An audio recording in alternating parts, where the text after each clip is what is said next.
नमस्कार साथियों, मेरा नाम है नीलेश कुमार। हम सभी इंडियन पॉलिटी सब्जेक्ट पढ़ रहे थे जो कि एम लक्ष्मीकांत जी के द्वारा लिखा गया है।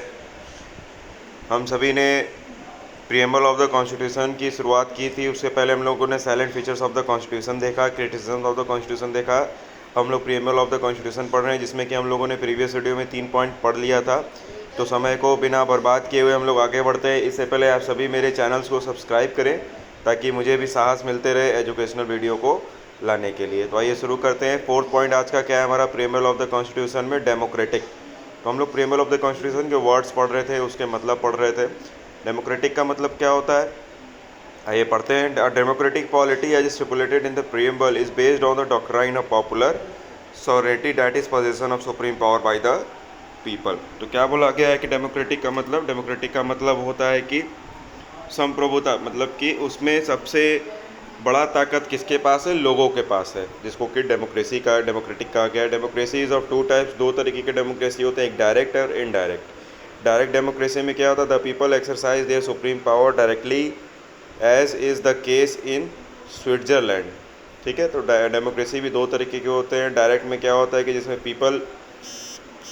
पीपल डिस्कस करते हैं, पीपल के पास डायरेक्ट पावर होता है कि वो उसमें सरकार के कामों में हस्तक्षेप कर सकें। There are 4 devices of direct democracy, 4 devices हैं डायरेक्ट डेमोक्रेसी के, namely referendum, initiative, recall and plebiscite. क्या क्या है आइए एक एक करके समझते हैं। इनडायरेक्ट डेमोक्रेसी में क्या, एक एक करके आगे भी हम लोग देखेंगे। रेफरेंडम, इनिशिएटिव, रिकॉल, प्लेबिसाइट का मतलब भी हम समझेंगे। पहले अभी 2 टाइप्स ऑफ जो डेमोक्रेसी उसको समझ लेते हैं। जैसे डायरेक्ट डेमोक्रेसी में पीपल डायरेक्टली पावर को एक्सरसाइज करते हैं। इनडायरेक्ट डेमोक्रेसी क्या है? In indirect democracy, on the other hand, the representative elected by the people exercise the supreme power and thus carry on the government and makes the law। जैसे हमारा देश है, उसमें क्या है, हम लोग वोट देते हैं, हम लोग सरकार को चुनते हैं, हम लोग सरकार बनाते हैं, हम लोग अपने प्रतिनिधि को चुनते हैं और वो संसद में जाके बिल पारित करते हैं, डिस्कशन करते हैं, देश के लिए क्या अच्छा है क्या बुरा उसके बारे में बातचीत होती है और कानून बनते हैं। तो ये इनडायरेक्ट डेमोक्रेसी है, जिसको कि रिप्रेजेंटेटिव डेमोक्रेसी भी कहा जाता है। Is of 2 kinds. Representative democracy भी 2 तरीके के होते हैं, पार्लियामेंट्री और प्रेसिडेंशियल। तो सम अप करते हैं इसको थोड़ा सा फिर से कि डेमोक्रेसी 2 तरीके से है, डायरेक्ट और इनडायरेक्ट। डायरेक्ट में रेफरेंडम है, रिकॉल है, इनिशिएटिव है, प्लेबिसाइट है, और इनडायरेक्ट में पार्लियामेंट्री एंड प्रेसिडेंशियल है। The Indian Constitution provides for representative parliamentary democracy under which the executive is responsible to the legislature। क्या बोला गया है?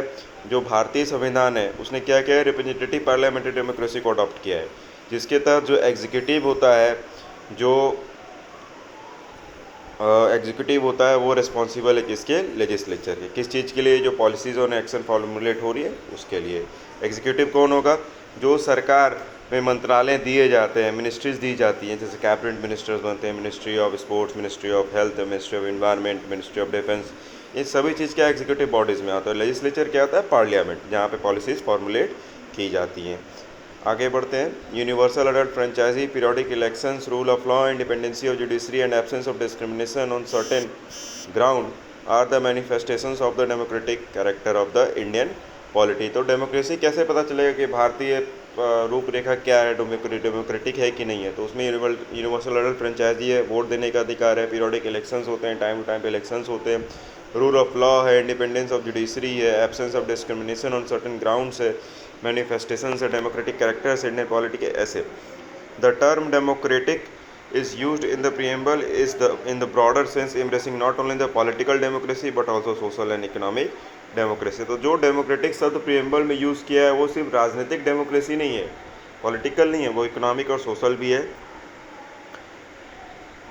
कैसे? आगे देखते हैं। This dimension was stressed by doctor Ambedkar के द्वारा इस डायमेंशन को पे स्ट्रेस किया गया कि सोशल और इकोनॉमिकल भी हो। In his concluding speech constitution assembly 25 नवंबर 1949 में जब डॉक्टर बी आर अम्बेडकर बोल रहे थे डेमोक्रेसी के बारे में, किसी पॉलिटिकल नहीं, सोशल इकोनॉमिकल भी होना चाहिए, तो क्या बोला गया?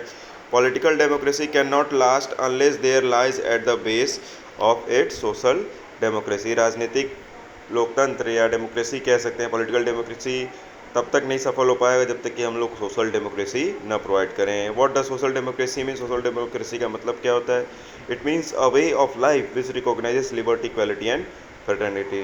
तो सोशल डेमोक्रेसी किसे कहते हैं? सोशल डेमोक्रेसी वो डेमोक्रेसी है जो कि जीवन जीने के जो भी महत्वपूर्ण चीज़ें हैं, जैसे लिबर्टी, इक्वालिटी एंड फ्रेटर्निटी, भाईचारा या बराबरी का हिस्सा, या उसको अपना स्पेस देना किसी भी चीज़ को काम करने के लिए। The principles of liberty, equality and fraternity are not to be treated as separate items in its trinity. तो क्या कहा गया कि जो प्रिंसिपल्स है लिबर्टी, इक्वालिटी, फ्रेटर्निटी का, ये दोनों एक दूसरे के प्रतिरूप है, एक दूसरे के अधीन है। They form a union of trinity in the sense that to diverse one from the other is to defeat the very purpose of democracy। अगर हम इन तीनों को, लिबर्टी, इक्वालिटी, फ्रेटर्निटी को अलग अलग कर देते हैं, भिन्न भिन्न कर देते हैं, तो जो वेरी मोस्ट मोटो है डेमोक्रेसी का वो ख़त्म हो जाएगा। ठीक है, आइए आगे बढ़ते हैं। In the same context the Supreme Court observe in 1997, Supreme Court ने भी 1997 में क्या ऑब्जर्व किया? The constitution envisions to establish a egalitarian social order rendering to every citizen social, economic and political justice in the social and economic democracy of Bharat republic. Supreme Court ने 1997 में क्या observe किया है कि हमें क्या करना है? इगैलिटेरियन सोसाइटी बनानी है। इगैलिटेरियन मतलब कि हर प्रतिरूप में, हर परिप्रेक्ष्य में हमें अपने नागरिकों को बराबरी का दर्जा देना है, चाहे वो सोशल हो, चाहे वो इकोनॉमिकल हो, या फिर वो पॉलिटिकल हो। ठीक है, नेक्स्ट वर्ड है हमारा क्या प्रीएम्बल में? रिपब्लिक। और रिपब्लिक का मतलब क्या होता है? A democratic polity can be classified into two categories, monarchy and republic। सीधा सा मतलब है, दो तरीके के रिपब्लिक होते हैं, एक मोनार्की और रिपब्लिक। डेमोक्रेटिक पॉलिटी में क्या क्या है? दो तरीके से डिवाइड है, मोनार्की और रिपब्लिक। मोनार्की मतलब कि जो राजा महाराजा वाला होता है, या जिनके पुत्र जो महाराज हैं उनके फिर अधीन होंगे, उनके उत्तराधिकारी बनेंगे, फिर उनके उत्तराधिकारी बनेंगे, तो वो मोनार्की सिस्टम में जाता है। रिपब्लिक में क्या होता है कि लोग चुने जाते हैं, लोग चुनते हैं अपने नेता को। In monarchy the head of the state, usually king और queen, is hereditary position, that is he comes into office through succession. Same चीज़ जो मैंने बताया जैसे ब्रिटेन है। In a republic on the other hand the head of the state is always elected directly और indirectly for a fixed period, जैसे US है। तो मोनार्की कहाँ पे है?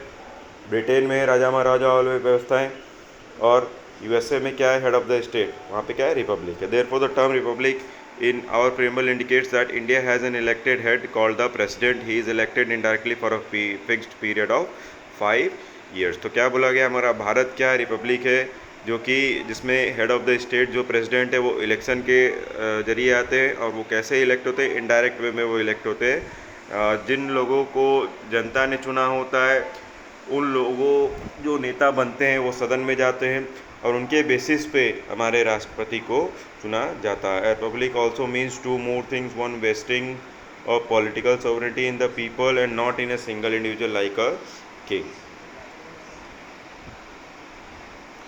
जस्टिस का मतलब क्या है? आगे देखते हैं। The term justice in the preamble embraces 3 distinct forms. 3 तरीके के जस्टिस हैं, सोशल है, इकोनॉमिक है, पॉलिटिकल है, secure through various provisions of fundamental rights and directive principles. तो जो जस्टिस है, प्रीएम्बल में जो शब्द गया है जस्टिस, न्याय, ये 3 तरीके के हैं, सामाजिक, आर्थिक और राजनीतिक। कैसे वो इम्प्लीमेंट होगा? फंडामेंटल राइट्स के बेसिस पे और डायरेक्टिव प्रिंसिपल्स के बेसिस पे इसको हम इम्प्लीमेंट करेंगे। डायरेक्टिव प्रिंसिपल्स क्या होते हैं? ऐसे प्रिंसिपल्स, ऐसे सिद्धांत जो कि किसी भी सदन में अगर नियम बनाए जा रहे हो तो वो पब्लिक के फेवर में हो, पब्लिक के अगेंस्ट में ना हो, वो वेलफेयर सोसाइटी का निर्माण करता हो। सोशल जस्टिस क्या दिखाता है? Equal treatment of all citizen, सभी नागरिकों को एक समान अधिकार, without any social distinction based on caste, colour, race, religion, sex and so on। It means absence of privileges being extended to any particular section of the society and improvement in the condition of backward classes, SCs, STs and OBCs and women। ठीक है, किसी को भी privilege नहीं होगा, चाहे वो किसी भी समाज से आता हो, और हमेशा हम ये बात करेंगे कि हम अपने बैकवर्ड क्लासेस को, चाहे SC, ST, OBCs हो, उनको हम इम्प्रूवमेंट देंगे। Economic justice denotes the non discrimination between people on the basis of economic factors. Economic justice क्या है? कि हम डिस्क्रिमिनेट नहीं करेंगे उन्हें फैसिलिटीज़ प्रोवाइड करने में या पॉलिसीज़ गवर्नमेंट के देने में, बेस्ड ऑन किसके? इकोनॉमिक फैक्टर्स के बेसिस पे। जैसे it involve the eliminating of glaring inequality in wealth, income and property, a combination of social justice and economic justice denotes what is known as distributive justice. तो distributive justice is equal to social justice plus economic justice. इसको क्या कहेंगे हम लोग? Distributive justice कहते हैं। तो MCQ में आ सकता है कि what is distributive justice, option दे देगा social justice plus political justice, social justice plus economic justice, economic justice plus political justice, none. तो आपको यहाँ पे देखना है इसको। पॉलिटिकल जस्टिस क्या होता है? Political justice implies that all citizen should have equal political rights. Political justice का मतलब क्या होता है कि सभी सिटीजन, सभी नागरिकों के पास इक्वल राजनीतिक अधिकार होने चाहिए, equal access to all political offices and equal voice in the government. The ideal of justice, social, economic and political has been taken from the Russian revolution. तो रशियन रिवॉल्यूशन से क्या लिया गया है? ये जस्टिस का आइडिया रशियन रिवॉल्यूशन से लिया गया है, जिसमें कि सोशल, इकोनॉमिक और पॉलिटिकल जस्टिस की बात कही है। रशियन रिवॉल्यूशन सन 1917 में हुआ था। आगे बढ़ते हैं, लिबर्टी का मतलब क्या होता है वो देखते हैं। The term liberty means the absence of restraint on the activities of individuals. Liberty का क्या मतलब है? जो लिबर्टी का मतलब होता है कि किसी भी प्रकार का, the term liberty means the absence of restraint on the activities of individual. किसी भी व्यक्ति पे हम बाधित या बंधन में उसको नहीं डाल सकते हैं। किन चीज़ों को लेकर? किसी भी चीज़ों को लेकर, चाहे वो उसके रहने के लिए हो, चाहे वो उसके विश्वास पे हो, चाहे उसके फेथ के लिए हो, चाहे वो जॉब के लिए हो, चाहे वो कानूनी न्याय के लिए हो, हर एक चीज़ों के लिए।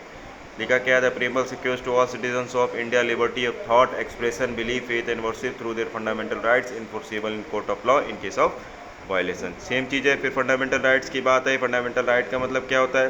फंडामेंटल राइट का मतलब होता है कि जो हमें अधिकार दिए गए हैं संविधान के द्वारा, जो हमारे मूलभूत अधिकार हैं, अगर वो वायलेट होगा तो हम कहाँ जा सकते हैं? केस में जा सकते हैं। आगे बढ़ते हैं, कोर्ट में जा सकते हैं। ठीक। Liberty as elaborated in the preamble is very essential for the successful functioning of the Indian democratic system. Liberty का बहुत ही महत्वपूर्ण योगदान है। However liberty does not mean licence to do what one likes. लेकिन लिबर्टी का ये मतलब नहीं समझना चाहिए कि हमें लाइसेंस मिल गया है कि हम कुछ भी करें या कुछ भी समझें या कुछ भी सोसाइटी पर है। हमें ये समझना चाहिए कि जो प्रीएम्बल ने या जो संविधान ने हमें लिबर्टी दिया है, वो हम दायरे में रह के काम करें, जिससे कि किसी को नुकसान नहीं होना चाहिए। इसीलिए क्या कहा गया कि fundamental right is not absolute but qualified. Fundamental right देखिए एब्सोल्यूट नहीं है, वो क्वालिफाइड है। ठीक है। इसका मतलब क्या है कि वो फिक्स्ड नहीं है, उसको कभी भी बदला जा सकता है या फिर इसमें कभी भी संशोधन लाए जा सकते हैं। आगे बढ़ते हैं। The ideals of liberty, equality and fraternity in our preamble have been taken from the French revolution. जिस प्रकार से लिबर्टी का आइडिया, लिबर्टी, इक्वालिटी, फ्रेटर्निटी का आइडिया फ्रेंच रिवॉल्यूशन से लिया गया। रशियन रिवॉल्यूशन से क्या लिया गया था? रशियन रिवॉल्यूशन से हम लोगों ने जस्टिस का लिया था। तो आज के लिए इतना ही, कल फिर मिलेंगे। जय हिंद, जय भारत।